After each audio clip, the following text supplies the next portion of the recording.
Hello, everyone. Thank you all for joining us for this session, right? For keeping with us, for being with us all through today. This is day two of the 3-day XR Innovation Week, and we have Alex who will be sharing his insights and also experience with XR for fashion, which is an evolving and a dynamic space. And as usual, Jennifer will do her magic by giving an introduction and also an overview of who Alex is. And Jennifer, take it from there. Thanks, Arome. So Alex Erinle is a lifelong student of innovation and entrepreneurship with a background in economics and a master's degree in marketing management and innovation and entrepreneurship. It's quite a combination. In the past, he's worked at companies like BT and Condé Nast as a user experience designer, learning how to design products to be used by millions of people. He's now researching and designing new product ideas using Web3 technology like blockchain, voice, natural language processing, and extended reality through AR and VR to play a part in the creation of a more immersive web experience. Fascinating. Alex, can't wait to hear what you have to share with us. Your experience is quite broad. You've got a lot of different areas that you're bringing into your work. So I can't wait to hear what you have to share with us and show us today. Yeah, I'm so happy to be speaking to you guys, and thanks for the opportunity to speak today. So yeah, looking forward to it. Do I just go right into it, or is that cool? Yeah, you can. We'll go off now. Can you see my screen? Yes, we can. No? Carry on. Mhm. We can. Yes. Yes, we can see your screen. Okay. So I'll just go right into it. So, hey everyone, I'm Alex, CEO and co-founder of Theo Digital, and I'm here to talk to you about how to improve your e-commerce UX with extended reality. So, pretty much, the core idea behind what we do at Theo Digital is like based on the belief that traditional retail is dying. So globally, there's been like an 11 billion pound decline in projected sales for the year and thousands of store closures. We really believe that gaming has the tools for retail 2.0. There's a great opportunity here for retail to reinvent itself taking things from gaming. So it's entertaining. Like we've seen the Travis Scott Fortnite experience that had 12 million viewers selling skins for about $12 each. There's new revenue, like the fabricant being able to sell an NFT dress for $9,500, and it's very immersive. So 62% of customers still prefer to shop in store. Like even though there's been this very large e-commerce boom, people still prefer to go in store. So you can take like the tools from gaming and create this new immersive experience online. And there's this ongoing crypto and gaming renaissance. With NFTs, for instance, growing tenfold between 2018 and 2020. So there's a really big opportunity here that as an e-commerce business or as a retail business, you make sure like you don't miss out on. And so at Theo Digital, we spent a lot of time figuring out how to create things like virtual fashion shows, digital assets for augmented reality and virtual reality, as well as for ads and non-fungible tokens, personalized avatars as well. And we put all of that knowledge into a product we call ThrillXR. And what we're trying to do here is to create a virtual e-commerce world for web and VR. And the core idea is to create sort of like a retail metaverse. It works like Roblox for fashion retail. And our mentor is supported by University of Cambridge, Institute for Sustainability Leadership, Define, Epic Games, NVIDIA, as well as ACIT Immersive. And so what we're doing here is like giving users the ability to explore a virtual world with friends, try on clothes with their avatars and shop. And this concept was sort of validated by a grant from the creators of Fortnite and Unreal Engine with Epic Games to build our MVP, which we debuted sometime last month at London Fashion Week with Lone Design Club, and had like great initial feedback from 294 users. Our team, we're a very diverse and talented team, covering all aspects of like game and retail development, from innovation strategy, which I cover, to NFT and 3D design, which Nee covers, and the game development side really covers. And we also have some very talented ladies on our team, like Liz, who does business development, Jessica, who does fashion design, and Kumi, who does virtual environment design as well. So yeah, I just wanted to like plug and say that we're currently raising to take our product to the next level. And if anyone knows anyone that currently invests in this space, this marriage of extended reality and retail and e-commerce and like the metaverse, and really understands like what the next steps are in terms of building a product that's not just sits inside a gamified world, but also has real world implications. Like if you buy a 3D item in our 3D world, you receive the physical version in real life. Like understands that space. Like we'd love to talk to you about what we're doing and like take what we're doing to the next level. So the core thing I came to talk to you about today was 5 XR use cases for e-commerce optimization. I know this session is about 25 minutes long, but I'm used to pitching so fast that I think like I'm moving too fast. But yeah, I'm going to try and slow things down a bit now. So we understand that e-commerce is booming. So Shopify, for instance, like that carried so many brands during this boom, is reportedly 3 years behind Amazon. Just to put into context how much progress they've made just as a result of the pandemic and all the stores being shut down and all businesses pretty much having to come online using tools like Shopify. It's booming, but that's a problem because now your e-commerce website is no longer like a cool thing or like an important thing. It's basic, it's ground level. And the problem with this is that now everyone has your competitor, your new competitor, your former competitor, everyone that's offering the same product or similar product as you has the same website. And this website hasn't changed since Amazon came on board in 1992. That's probably around 28, 29 years now. There's pretty much no reason why you should keep believing that you should have the same sort of experience or the same sort of website that has been online for like 28 years. It doesn't make any sense. So there are new ideas, like for instance, if you're selling like a high ticket product, like a car, for instance, and like your customers are far away, they can't come to like they can't come to your showroom to try out the car. But there are companies like Kazoo that now do like you can buy a car online and they deliver the car to your house. And then if you don't like it, you can return the car in 5 days. Yes, things like that happen. But like the thing is like, how do you make this experience much more immersive? So you can build like a 3D configurator to give users the ability to visualize and customize the product, increasing personalization, which will, as a result of that, lead to an increase in conversion. And so this gives the users the ability to like, change the color of the car, the tires, visualize the product next to them, see how it look in their pretty garage, sort of like give the user much more commitment before they then go ahead to buy it online. And so how this works is you need to like either scan or create a high level 3D model of the car. So you work with like using photogrammetry or using a 3D modeling.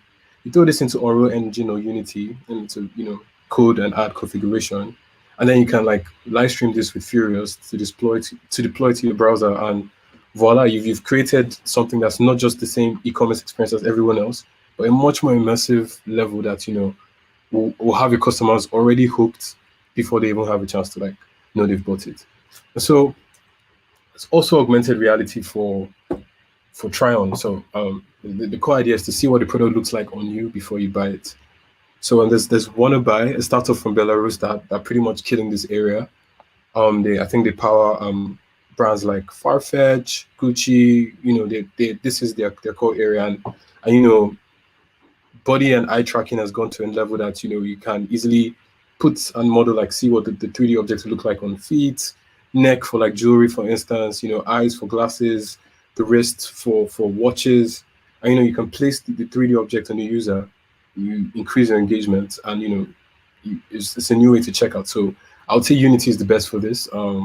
Vuforia, I used Vuforia in the past, so you can if you want to increase the level at which like the product stays on the person, you can add things like stickers. There could be like a sticker you sell, and the customer could put a sticker in their hand and sort of visualize it in a much more accurate way.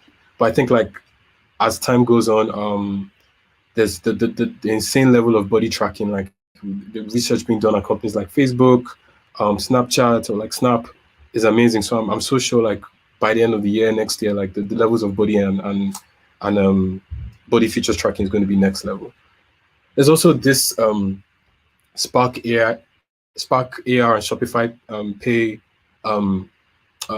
pipeline that I don't think a lot of people have explored, but I think it's a really cool pipeline. So you sort of like create a 3D model of a product, sort of have the customer journey start off as a AR filter, so the customer can, you know, see what it looks like on your face, and then you integrate Shopify Pay with your what's it called, with your Instagram store, and sort of like have this journey where a user can go from playing around with an augmented reality filter to paying for it with one click, which is what the Shopify Pay button does, and, you know, having it delivered to them seamlessly.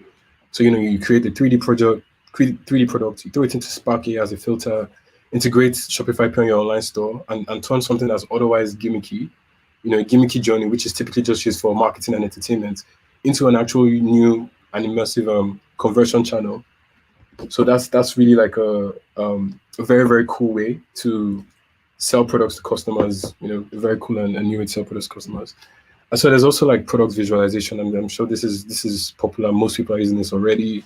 Sort of give the users the ability to see what the model, what the product will look like around them or in their own space. So you can, you know, create a 3D model either through scanning or like, you know, through 3D modeling, and, you know, throw it into like Unity or Unreal Engine, or even like an out-of-the-box provider like Metaverse, which is a no-code tool.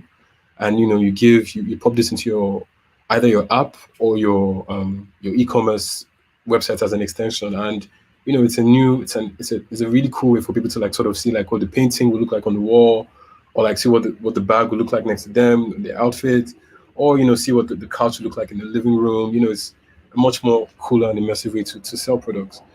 And like the last thing, like what we're doing at Thrill is creating this 3D web store. You give users the ability to explore the physical version of a store, but online. So the thing is, you know, customers still prefer to shop in store, and e-commerce is booming. But then there's still positives from in-store shopping, like what does the clothes look like? What do the clothes look like on me? Can I go there with my friends? You know, people love to go to like malls just to chill, hang out. You can't do that on an online store. So you sort of like borrow from different things and like merge everything into a new experience. And that's what we feel like the 3D web store is going to be. And then looking for, like, you know, as Steve Jobs would say, to be obsessed with to create great software, you have to be obsessed with hardware.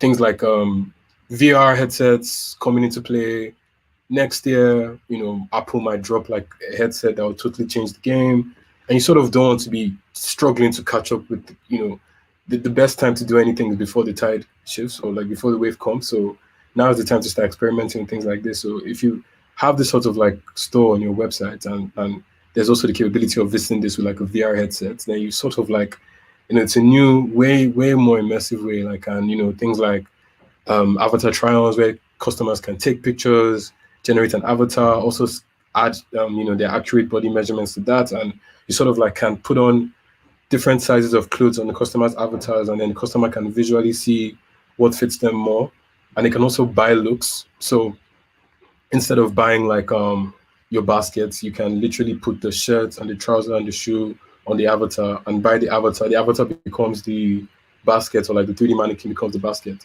So this is much more complex. So you have to create a 3D store with an architect, model the clothes with something like Clothes 3D, or what a software is that? Clothes 3D, Adobe Substance. Yeah, those sort of like clothing 3D clothes creation software, and we throw that into the store. I'm using like Unreal Engine or Unity. We use Unreal Engine for like, you know, the high def quality, and, you know, you're creating like a much more immersive way for users to even watch fashion films in your store. And that's pretty much the end. I think I had way more time, but I feel like it's better if we just speak. I think more time for questions is always good. And yeah, that's you can see more of our stuff on like Thrill.digital on Instagram, or follow us on Twitter at Thrill.digital. Would have been cool if this was Thrill.digital, but someone took the handle with like one L. So Thanks, Alex. I really appreciate you sharing with us. There's a lot of great stuff there, for sure. So I wanted to lead us off perhaps with a question with regards to some of the space that you work in. You're working in a high retail type of space, for sure. And having come from an organization that has a high retail component to it, I know how challenging it is to represent some of the products in a 3D space.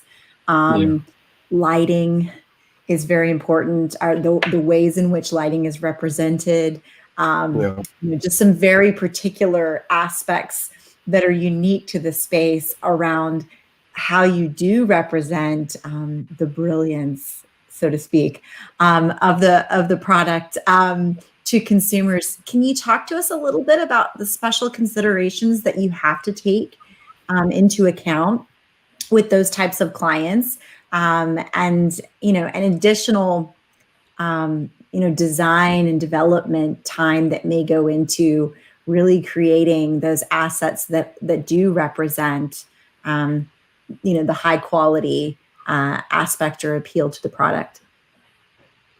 Yeah, I think like most brands would always want to get like the highest or like most beautiful representation of a product as possible. And there might be some setbacks with like using 3D modeling. Maybe the modeler might not get it, as accurately as possible. But we're hoping like with Lidar scanning, being more popular, like users can use like an iPhone to scan it and then like take it into like another software to clean it up some more and then like put that into the production environment. But I think it depends on the users, like the different use cases. So you can't really scan if it's something like fashion. You can't really scan the item because if you want this to be able to be worn by the avatar, you have to like have it as a specific measurement. So you sort of have to use like the clothing creation software specifically for that. But I think things like cars, shoes, chairs, I think it's mostly going to be scanning like long term. That's how I see it. Yeah, thank you. And you spoke a little bit with regards to consumers in the space and expectations around some of these types of things as even a channel with which to buy a product, engage with a product. Where do you think we are with regards to consumer expectation? Is this becoming a norm for consumers with regards to personalization and ability to experience a brand before purchasing? Or is this something that, is a niche and people are still kind of catching on to? What do you think based on what you've seen? Yeah, I think people are still kind of catching on to it. But I always feel like it's better to be, you have to be like, it's always better to be an innovator than like a laggard in these things as a brand. So it's better to be, being the brand, introducing new things to customers, having customers try new experiences from your side of things than your competitors instead. It sticks in the customer's head and they see you as an innovative person or an innovative brand. So yeah, you're right in the sense that like, we're still it's still early time for like e-commerce. Like, there's still loads of brands that still have to come online, and then, having things like AR or 3D features on top of that it's still maybe we're still like 5 or 3 years ahead of like mass adoption. That's probably how I see it. Absolutely. And Arome, I don't know if you have questions. I know we have some questions from the audience as well. Yeah. Okay, let me add it. Okay. Here's one other question and a comment for you. Oh, cool. Yeah. Since you're doing an amazing job for real, my question is, what are the basic tools that you started with? Great question. Yeah, I think like Arome, like anyone in like XR right now, it's all Unity, Unreal Engine, the 3D tools like Spark AR, Maya, all those kind of cool stuff. So I think like on a basic level, like any Unity course would like just show you like the groundwork on like how to get things done. So I think it's pretty much like on a basic level Unity. Yeah. Fantastic. So I think we have some business questions too, Arome. There you go. So William asked, what are the biggest challenges you're facing with your product in the market? I think it's just I think user experience. It improves user experience, but at the same time, because users are still used to like, just the e-commerce website. They're fine with it. Some brands don't see the need for it yet. So it improves the journey, but they don't really see it as a must-have. So you sort of can only sell to a particular amount of brands in the market. It's not really at a place where you can sell to everyone. So I think that that's some of the products we have. Some of the problems we have. To add to that, I would also say, just as Daria said, if we have the opportunity to enlighten our target audience or target market about the solution, I feel adoption will be more better, because what the client might have in their mind or in their thoughts is different from what can be achieved. Some people want to build heaven in VR, but it's not yet possible for we developers. So enlightening them on what's achievable right currently will also be great. We have also have another question from William.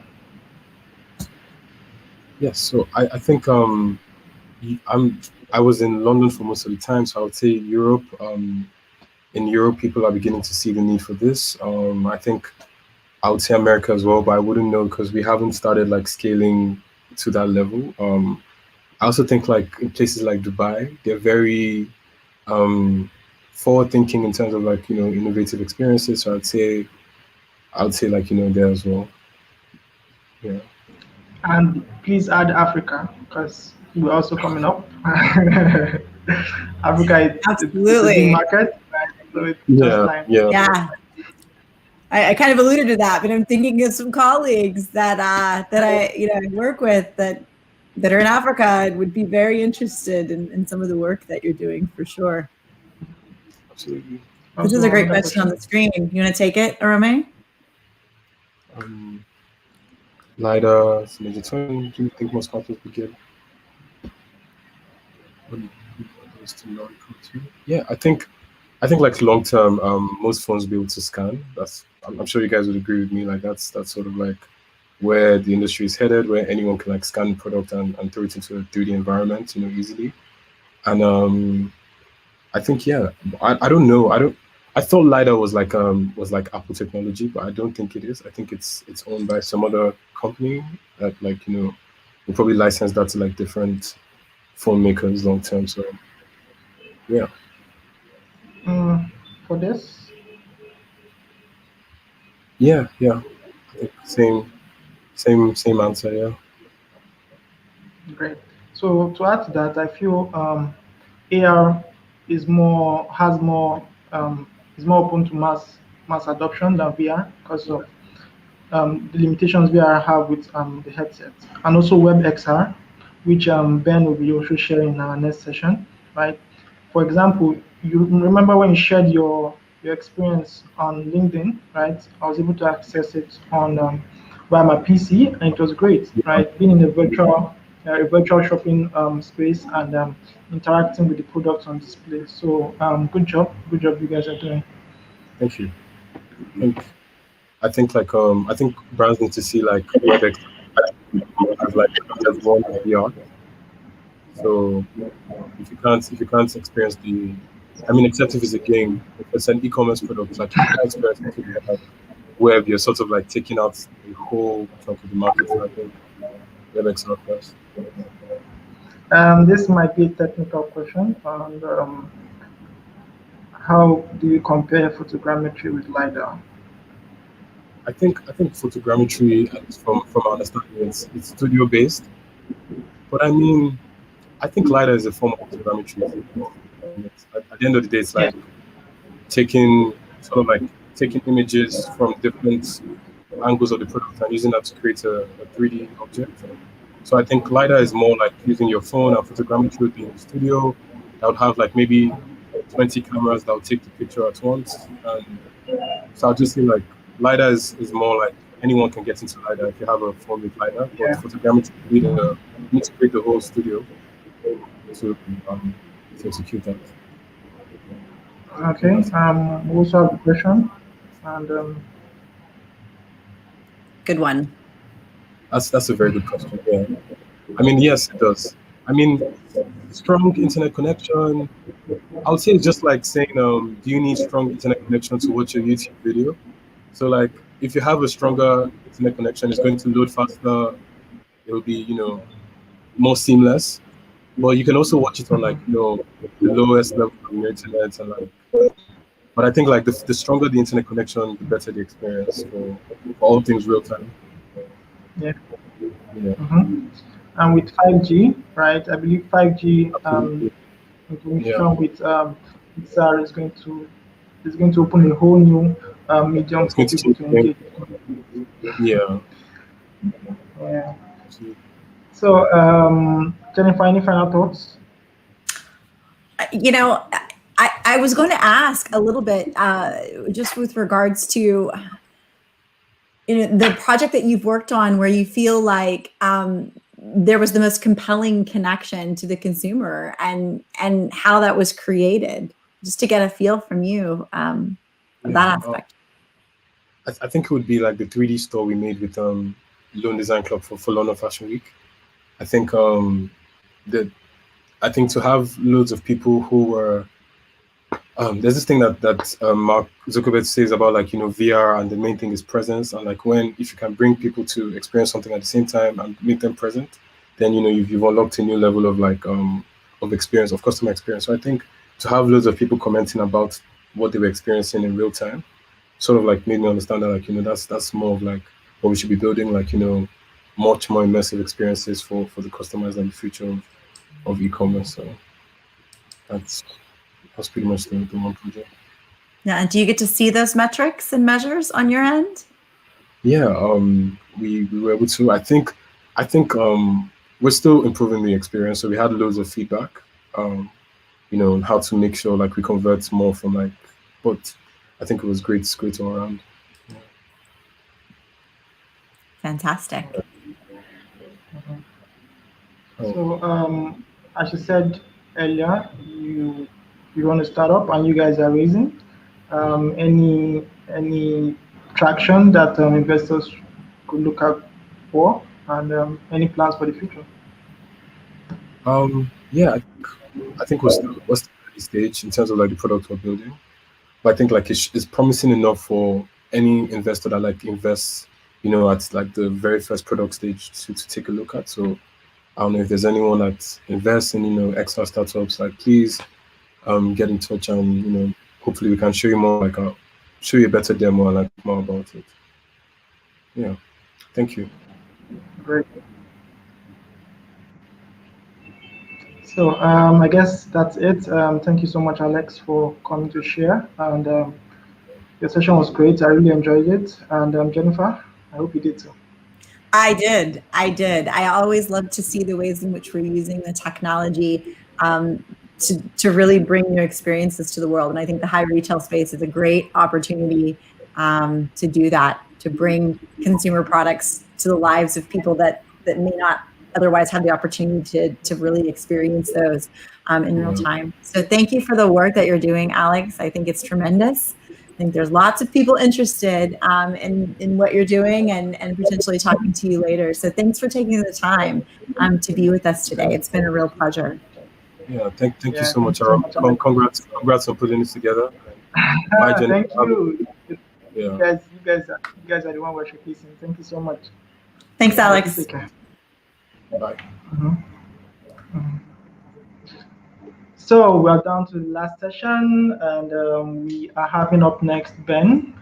Ben runs the WebXR Awards and also is passionate about WebXR and how we can have that, especially for people that want to jump into XR but looking for a more less should I say less code enabled platform, right? So that's also something you can jump on board. Thank you, Jennifer, for your amazing support, being an amazing co-host. Thank you, everyone, for joining. So switch to the next session in a couple of minutes. So bye-bye. See you soon. Yeah.